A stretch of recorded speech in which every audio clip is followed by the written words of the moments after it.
Hey everybody, it's Meredith Miller with Inner Integration, and right now tonight I want to give you 5 ways to disarm a toxic person.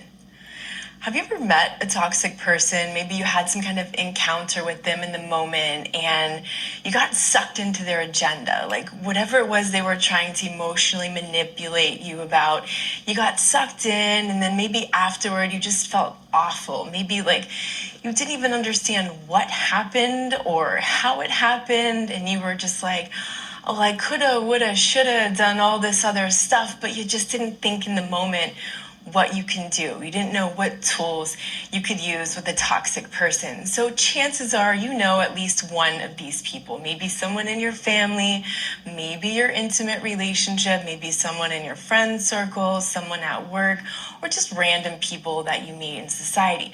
So I have 5 ways to help you disarm a toxic person and opt out of their game. So plus, if you stick around here, you're going to learn some really helpful phrasings that you can use, like mental Tai Chi, right? So when a person comes at you with a covert, aggressive manipulation tactic, you can kind of use these phrases to Tai Chi that away. So you don't get involved in the attack, you don't go on the self-defense, you don't really feel horrible afterwards because you kind of just moved the stuff away. So the very first thing that you can do is to breathe. Take some deep breaths, right? You can always take 3 breaths before you respond to someone. When you start focusing on the breath, that makes you present. It brings you into the moment. You become like totally mindful and present in that moment. You start to notice new things. You start to notice maybe your heart's palpitating, maybe your hands are sweating. Maybe you notice how that person is triggering you emotionally. Maybe you're like, man, they hit on that shame thing. They just know how to imply you're not worthy, right? And you notice, man, that's the trigger every time, right? So you're catching on. The more you breathe, the more present you are, the more mindful you are of what's going on. Number 2 is set a new boundary and enforce it. That boundary might be as simple as saying no.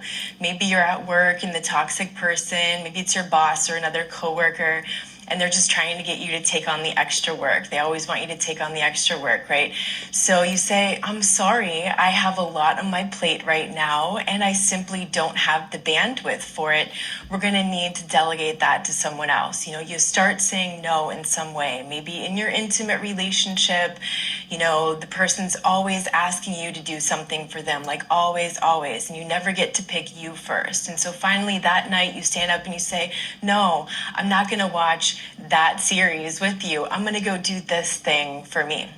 You set a boundary, you say no, and you enforce it. Make sure you enforce the boundary or the person is going to think you're not really serious about your boundaries, right? So number 3 is to observe.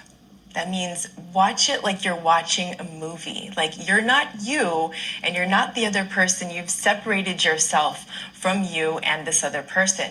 So it looks like something's happening with the feed. Hopefully it's okay. I don't do this very often. I'm going to get used to this.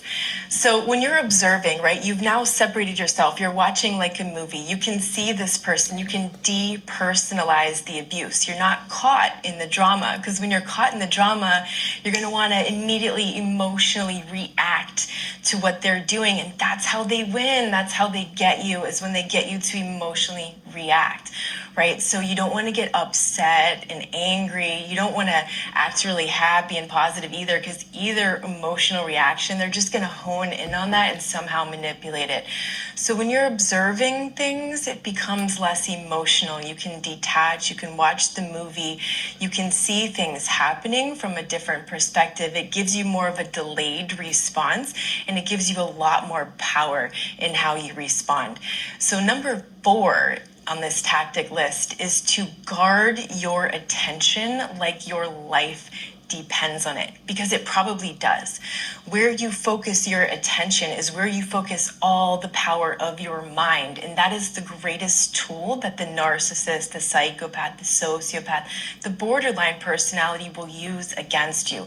They want to direct your attention to something. They want you to focus here. They want to elicit a certain emotional response, thereby controlling your behavior, right? So if you control your attention and you catch they're trying to pull you down that way and you're like, and you keep that attention where you want to keep it, you cancel, you delete, you redirect towards whatever it is that you actually want to pay attention to. They'll like to invite you to doubt yourself, for example. And, maybe you tell them about a hope or dream you have for the future. And they're like, well, blah, blah, blah, blah, blah. And it's like the seed of doubt, right? And you're like, yeah, I've already thought about that, but not interested. Maybe it's a fear. Well, you should be really, really afraid because of this or that, maybe you can't do it. Maybe it just all falls apart, and they try to talk you out of it. And you just say, no, thank you. And you focus your attention on the positives, on your strengths, on how, you've done this already or something similar and you can do it again. Maybe they even like tried to entice you to take actions against your